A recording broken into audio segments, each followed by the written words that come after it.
Good morning friends, আশা করি আপনারা ভালো আছেন। আমি আর হাপ্পু ভালো আছি। আজকে রবিবার, আজকে রবিবার 14 তারিখ। তা আজকে ব্লগটা আমি এখান থেকে শুরু করছি। আমার রান্না হয়ে গেছে। আর thank you to some of my friends. Madhumita, thank you বলার জন্য যে ভালো লাগছে। তোরা বলিস আমার ভালো লাগে। যাই হোক না, কটা সাবস্ক্রাইবার হলো সেটা ম্যাটার অফ ফ্যাক্ট নয়। তোদের যে ভালো লাগছে, আমি যে কথা বলছি, এগুলো যে বলছি সেগুলো ভালো লাগছে, সেটাই আমার কাছে বিশাল। যাই হোক, এখন যেটা অবস্থায় আছে সেটা হচ্ছে আজকে আমি কী কী রান্না করেছি। আজকে গরমে তো আমার রান্না করতে ইচ্ছেই করে না। মানে এত গরমে রান্না করাটা, মানে ডাইনিং হলে ফ্যানটা চালিয়েও আমি যদি কিচেনে রান্না করি তাও আমার গরম লাগে, মানে প্রচণ্ড গরম লাগে।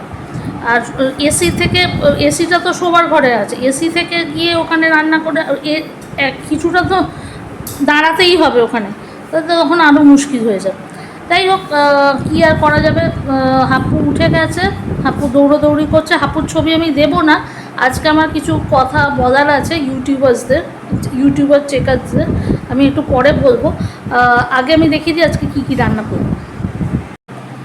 আচ্ছা, আমি করেছি হচ্ছে আজকে ঝিঙে দেওয়া ডাল করেছি। এটা হচ্ছে কাঁটা চচ্চড়ি, মানে মাছের মাথা দিয়ে কাঁটা চচ্চড়ি করেছি। এটা দেখা মোটামুটি আই থিঙ্ক আপনারা দেখতে পাচ্ছেন কাঁটা চচ্চড়ি করেছি। এখানে করেছি হচ্ছে পাবদা মাছের ঝাল। ঠিক আছে, আজকে মা আসছে তাই জন্য করলাম। মাকেও বললাম যে তোমাকে আর রান্না টান্না কিছু করতে হবে না, তুমি আমার থেকেই নিয়ে যাও। আর এখানে অল্প একটু চিকেন করেছি। আচ্ছা, চিকেনটা আমি বলে দিচ্ছি আপনাদের, এইটা আমি আগেও করেছিলাম। এটাকে আমি ব্রেস্ট নিয়েছি, চিকেন ব্রেস্ট নিয়েছি। চিকেন ব্রেস্টগুলোকে ছোটো ছোটো পিস করে কেটে আলুগুলোকে ভেজে রেখেছিলাম। আর পেঁয়াজটাকে পুড়িয়ে নিয়েছি। আর যেহেতু দই দিয়ে মাখিয়ে রেখেছিলাম চিকেনটাকে, তাই জন্যে আমি আর টমেটো দিইনি, নাহলে বেশি টক হয়ে যাবে। তাই জন্যে দইয়ের মধ্যে সমস্ত মশলাগুলো দিয়ে দিয়েছিলাম, মানে জিরে গুঁড়ো, আদা, ধনে গুঁড়ো, হলুদ গুঁড়ো, নুন, চিনি সব রকম মশলা দিয়েই রেখেছিলাম। তারপরে সেটাকে অন্তত ম্যারিনেট করেছিলাম আমি 4 ঘন্টা। 6টাতে ম্যারিনেট করেছিলাম, তারপরে 4 ঘন্টা পরে আমি রান্নাটা করেছি। তা এটা একদম মাখা মাখা হয়ে গেছে, দারুণ টেস্ট হয়েছে। আমি একটা পিস খেয়ে দেখলাম যে কেমন হয়েছে, আর খুব ভালো হয়েছে। ঠিক আছে, এরপরে আমি আপনাদের সঙ্গে ফিরছি। ওখানে ওই যে দিদি রয়েছে, দিদির অবস্থা খুব খারাপ। দিদি খাওয়া দাওয়া করে উঠলো। আচ্ছা, এবারে আমি আপনাদের সঙ্গে কথা বলব। আজকে যে বিষয়টা নিয়ে আমি কত জিনিস নিয়ে আমি আপনাদের সঙ্গে একটু কথা বলার ইচ্ছে আছে আমার। যাই হোক, সেই জন্য আমি কথা বলছি। বলার দরকার ছিল না, কিন্তু অনেকে এই কোয়েশ্চেনগুলো করছে, আগেও করতো, এখনও আমি অনেক দিন পরে দেখছি এই কোয়েশ্চেনগুলো এখনও আসছে, যখন সবাই জানতে পেরেছে যে হাপ্পু অ্যাডপ্টেড। তা এই কোয়েশ্চেনগুলো আসছে। তো কোয়েশ্চেনগুলোর আমি আনসারগুলো ব্লগে দিচ্ছি, মানে ভিডিও করে এরকম ব্লগে দিয়ে দিচ্ছি, যাতে আর আমাকে প্রতিজনকে আলাদা আলাদা করে বলতে না হয়। যদি আপনারা দেখেন তাহলে আমার উত্তরটা পেয়েই যাবেন। একটা প্রশ্ন আসছে যে আমি কেন হাপ্পুকে অ্যাডপ্ট করেছি, নিজের ছেলে মেয়ে কেন হয়নি। আচ্ছা, এইটার ইয়েতে আমি আনসার দেব যে নিজের ছেলে মেয়ে, মানে সবাই ভাবে যে ছেলে মেয়ে যদি না হয় তাহলে মেয়েদেরই কোনো প্রবলেম আছে। আমি একটা জিনিস এইখানে আমি পুরোপুরি আমি বলছি না, আমি একটা জিনিস বলবো, এটা একটা খুব পার্সোনাল ম্যাটার। সবসময় যে মেয়েদেরই প্রবলেম হয় এরম কিন্তু নয়। মেয়েদের প্রবলেম ছাড়াও আরও অনেক প্রবলেম থাকতে পারে। সেটা কি প্রবলেম ছিল আমার আর সৌনকের মধ্যে, আমি এখন আর বলতে চাই না সেই ব্যাপারটা। তা যাই হোক, কোনো একটা প্রবলেম ছিল, কিন্তু আমার প্রবলেমের জন্যে যে বাচ্চা হয়নি সেটা কিন্তু নয়, একদমই নয়। যদিও আমার টিউমার অপারেশন হয়েছিল, কিন্তু তখনও ডাক্তার বলেছিলেন যে উনি বাচ্চা জন্ম দিতে সক্ষম আছেন, কোনো অসুবিধে নেই। আগেও ছিলেন, এখনও, তারপরেও সক্ষম আছেন। বাট কেন হয়নি সেটার আমি উত্তরটা দিলাম না।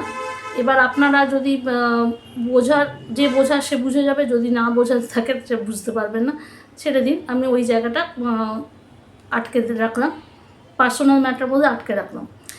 সেকেন্ড যেটা কোয়েশ্চেন আসছে, হাপ্পুকেই বা অ্যাডাপ্ট করলাম কেন? হাপ্পুকে আমরা অ্যাডাপ্ট করলাম মানে হাপ্পুকেই অ্যাডাপ্ট করবো এরকম কোনো ব্যাপার ছিল না। হাপ্পু এসছে কারণ এটা জাস্ট ওরা কারা থেকে, আমি কালকে একটা ব্লগ দেবো, অনেকে এই ব্যাপারটা বুঝতে পারছে না।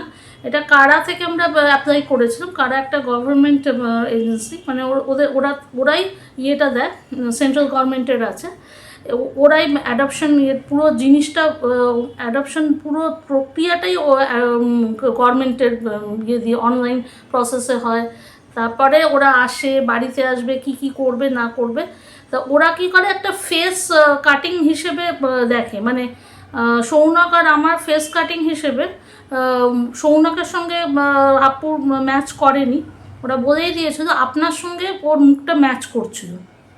ওরা মুখ ফেস ম্যাচ করে দেয়, বাচ্চা যেরকম চাইবেন আপনি, যে ছেলে হোক বা মেয়ে হোক, ফেস ম্যাচ করে দেবে, যে আইদার বাবা মায়ের মধ্যে কারুর একজনের ফেস ম্যাচ করে দেবে।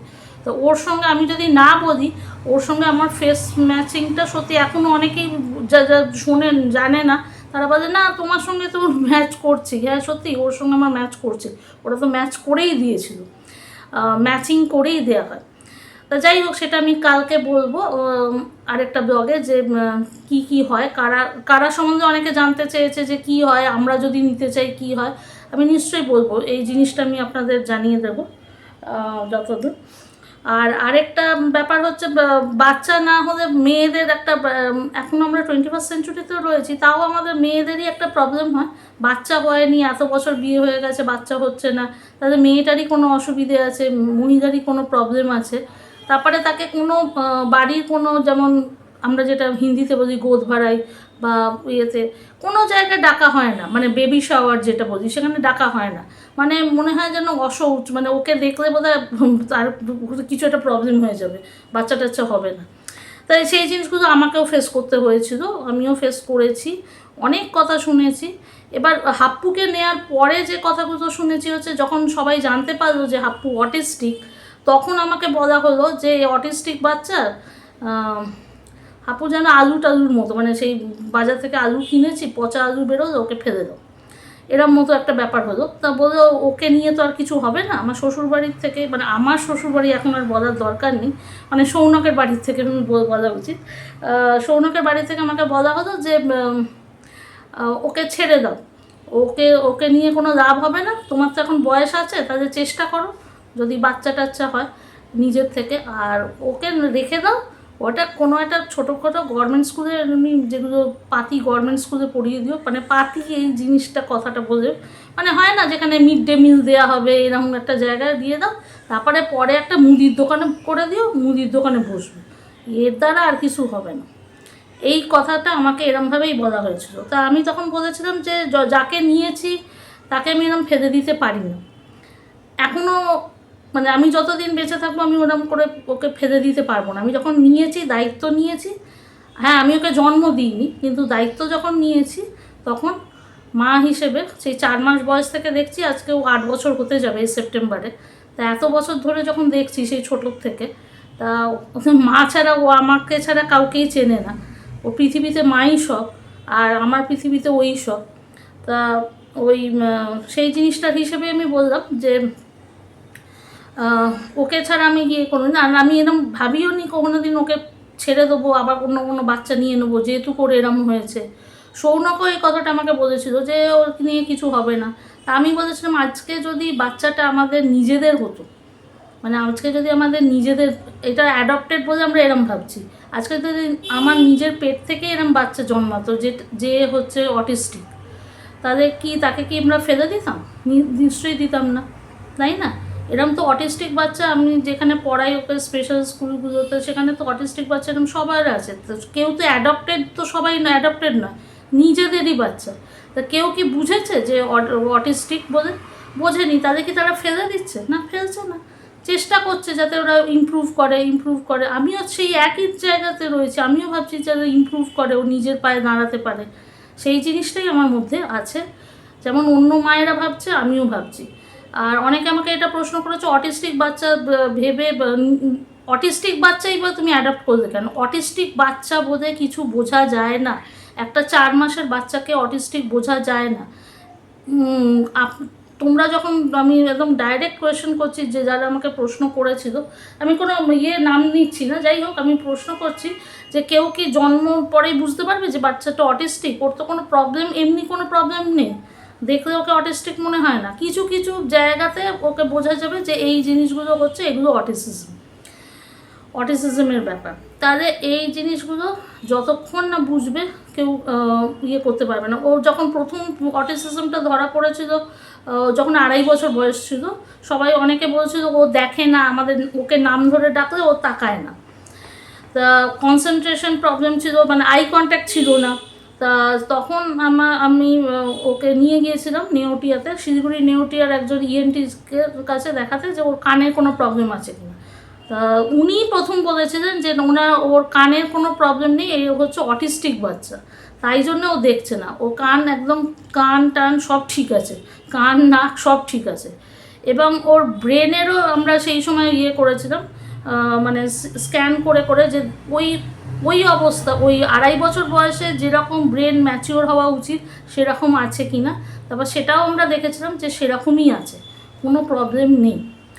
ওর এখন যেটা হয়েছে, এখনও অনেকটাই করতে পারে, তবে একটু টয়লেট ট্রেনিংটা প্রবলেম আছে, আর স্পিচটা পুরোপুরি বলতে পারছে না, ওই স্পিচ ডিলেটা বেশি হয়ে গেছে। আর বাকি জিনিস ও সবই করতে পারছে, জলের বোতল খোলা, জল বিছানায় ফেলা, দুষ্টুমি বুদ্ধি সব কিছু করতে পারছে, কিন্তু ওইটাই হচ্ছে না। যাই হোক, ওটা হয়তো আস্তে আস্তে হয়ে যাবে, আমি বললাম। আর এখন কদিন ধরে ওর একটু হচ্ছে, একটু হাইপারনেসটা বেড়ে গেছে। তা আমি এটা, ওর যে ওটি স্যারের সঙ্গে কথা বললাম, তা বললেন যে ওর তো দাঁত পড়ছে, হাঁপুর দাঁত পড়ে যাচ্ছে, মানে বয়স হচ্ছে তো মিল্ক টিথটা তো পড়েই যাবে। তা হয়ে নতুন যে পার্মানেন্ট টিথগুলো হচ্ছে, তাতে বোধহয় ব্যথা হচ্ছে, তো ও বলতে পারছে না, তাই জন্য ও রেগে যাচ্ছে। এবার যেহেতু ও এক্সপ্রেস করতে পারছে না, সেই জন্য রেগে যাচ্ছে, তাই জন্য ওর তখন এখানে ওখানে ধামধুম করে ধাক্কা মারছে, এই করছে, কারণ ও মাকে বোঝাতে পারছে না যে মা আমার দাঁতে ব্যথা করছে। আজকে যদি এমনি বাচ্চা কথা বলতো, সে বলতে পারতো মা আমার দাঁতে ব্যথা করছে। যাই হোক, এইগুলো আমি কোয়েশ্চেনের আনসারগুলো মোটামুটি দিয়ে দিলাম। আর একটা জিনিস, আমার ইউটিউবার চেকার্সদের জন্য আমার একটা আছে, আপনারা অনেক আমার ভিডিও আটকে দিচ্ছেন হাপুর ছবিগুলো দিলে। আপনারা ভাবছেন ও কেন ডাইপার পরে ছবি দিচ্ছে, সেটা মানে মানে এটা ঠিক নয়, এই জিনিসটা উচিত নয়, এটা সেন্সার্ড হয়ে যাচ্ছে। কেন সেন্সার্ড হচ্ছে? প্রথমে হচ্ছে ডাইপার পরে যে অ্যাডগুলো হয়, সেটা কি হয় না? তো অ্যাডগুলোতে তো ডাইপার পরা থাকে। এবার হাপ্পুর জিনিসটা আপনারা বোঝার চেষ্টা করুন। হাপ্পু হচ্ছে এমন একটা বাচ্চা, অটিস্টিক বাচ্চা, ও এখনও টয়লেট ট্রেনিংটা ঠিক করে বুঝতে পারছে না। এবার বাড়িতে আমি ওকে স্কুলে নিয়ে যাচ্ছি, যখন আমাকে ডাইপার পরাতেই হচ্ছে, কারণ স্কুলে যদি এখানে ওখানে করে দেয়, তারপরে ও ভিজে যাবে, ওকে আবার আমি যদিও এক্সট্রা জামা কাপড় দিয়ে দিই, তাও অসুবিধে হবে, চেঞ্জ করার ব্যাপার আছে, এই আছে, তাই জন্য ডাইপার পরিয়ে পাঠাচ্ছি। বাড়িতে অনেক সময় আমি ডাইপার ছাড়াই রাখছি। এখন ওকে বোঝানোর চেষ্টা করছি যে তোমাকে টয়লেটে গিয়েই করতে হবে, কিন্তু ও টয়লেটে গিয়ে জল খেলা করছে, জল নিয়ে খেলছে, এই করছে, কিন্তু টয়লেটটা ওখানে করছে না, টয়লেটটা করছে বাইরে। এবার বাকি সময়, যে সময় হয়তো আমি রান্না করছি বা আমি অন্য কাজে ব্যস্ত আছি, হয়তো ভিডিও করছি বা কিছু করছি অন্য কাজে, তখন আমাকে ওকে ডাইপারটা পরিয়ে রাখতে হচ্ছে। এবার ডাইপারটা পরার পরে আবার যদি হাফ প্যান্টটা পরাই, এমন নয় যে আমি যদি এত কিছু করতে পারি, কিনতে পারি, এই করতে পারি, ইংলিশ মিডিয়াম স্কুলে পড়াতে পারি, একা কেউ তো হেল্প করছে না, তা একা যখন সব কিছু করতে পারি, নিশ্চয়ই একটা হাফ প্যান্ট কিনে দিতে পারবো না। হাফ প্যান্টটা ওর আছে, প্রচুর আছে, কিন্তু ও পড়তে চাইছে না, ও কমফর্টেবল থাকতে চাইছে। কারণ সব সময় যদি একটা বাচ্চা ডাইপার পরে থাকলে আমি দেখছি ওর এটা ঘাম হয়ে যাচ্ছে। তারপরে আমাকে আবার ওর জন্যে হিমালয় থেকে আমি ডাইপার র্যাশের জন্যে আবার আমি ক্রিম কিনে রেখেছি, যাতে ওই যে র্যাশটা যাতে না হয়, সেই ক্রিম লাগানো হচ্ছে। এবার তাও ওর কী করছে, গরম লাগছে, এখন এমনি গরমকাল, ওর গরম লাগছে, তখন ও আর প্যান্টটা পরতে চাইছে না। প্যান্টটা পরাচ্ছি, প্যান্টটা খুলে দিচ্ছে, প্যান্টটা পরাচ্ছি, প্যান্টটা খুলে দিচ্ছে। এখানেও অনেকে দেখেছে, মানে আমার বিল্ডিংয়েও অনেকে দেখেছে যে প্যান্টটা পরাচ্ছে শর্মিষ্ঠা, আবার প্যান্টটা খুলে দিচ্ছে, কারণ ও পড়তে চাইছে না। তা আমার মনে হয় এটা আপনাদের একটু কনসিডার করা উচিত, যে আমি দেখুন নিজের বাচ্চাকে নিশ্চয়ই কেউ এরমভাবে দেখাবে না যে যেখানে ওকে আমি একটা শুধু ডাইপার পরিয়ে ঘুরে বেড়াচ্ছি, এরকম না। ও গরম লাগছে যখন অনেক সময় জামাটাও পরাচ্ছি, জামাটাও খুলে ফেলছে, যদিও এসির মধ্যে থাকছে, ইয়ের মধ্যে থাকছে, ওর স্কুলও এসি, ওর স্কুলের ক্লাসরুমগুলো এসি, বাড়িতেও এসি, শুধু যাওয়া আসার জায়গাটা মানে রাস্তা দিয়ে যাওয়া আসার ওইটুকু এসি না, বাকি সব সময় ও এসিতেই রাখা হচ্ছে ওকে।